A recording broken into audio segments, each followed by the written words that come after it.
नाही, अरायवल काही लोक अरायवल आणि डिपार्चर साठीच असतात. त्यामुळे ज्यांनी हिंदुत्व सोडलं आणि ज्यांनी हिंदुत्व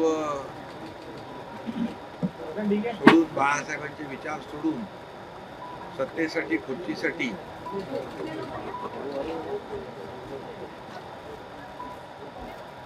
हिंदुत्व कुट्टीला टांगलं म्हणायचं का, पण हिंदुत्व असं बोलता येणार नाही आपल्याला. त्यांना हिंदुत्व शिकवण्याची आवश्यकता देखील नाही. आणि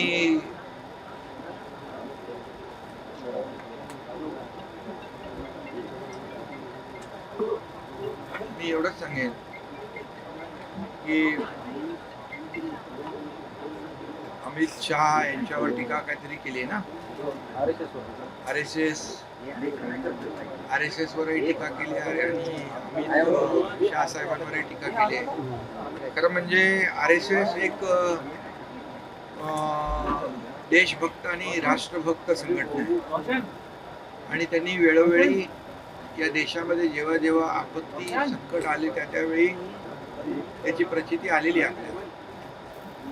आणि अमित शहा साहेबांच्या बद्दल बोलाल तर खरं म्हणजे या देशाचे आदरणीय यशस्वी लोकप्रिय प्रधानमंत्री नरेंद्र मोदीजी यांच्या नेतृत्वाखाली देश तर पुढे चाललाय, देशाचा विकास होतोय, देश आपला आर्थिक महासत्तेकडे जातोय, आत्मनिर्भर होतोय. आणि त्याच दरम्यान अयोध्येमध्ये राम मंदिर देखील उभं राहिलं आणि 370 कलम जे बाळासाहेबांचं स्वप्न होतं ते मोदीजींच्या नेतृत्वाखाली अमित शहा साहेबांनी पूर्ण केलं. त्यांच्याबद्दल अशा प्रकारचं वक्तव्य करणं हे दुर्दैवी आहे. आणि आणखी काहीतरी म्हणाले ते मुंबईच्या बद्दल असा उल्लेख केलाय अमित शहाचा. खरं म्हणजे मुंबई ज्यांनी अनेक वर्ष लुटली, मुंबईची तिजोरी धुतली आणि कोविडमध्ये देखील रुग्णांच्या तोंडची खिचडी गिळली, मिठीतला गाळ गिळला, रस्त्यात डांबर खाल्लं, डेड बॉडी बॅग मध्ये पैसे खाल्ले, खोटी कोविड सेंटर उभी करून मड्याच्या टाळूवरचं लोणी खाल्लं.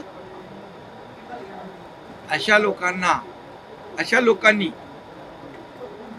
अमित शहा साहेबांवर बोलणं ही मोठी शोकांतिका आहे.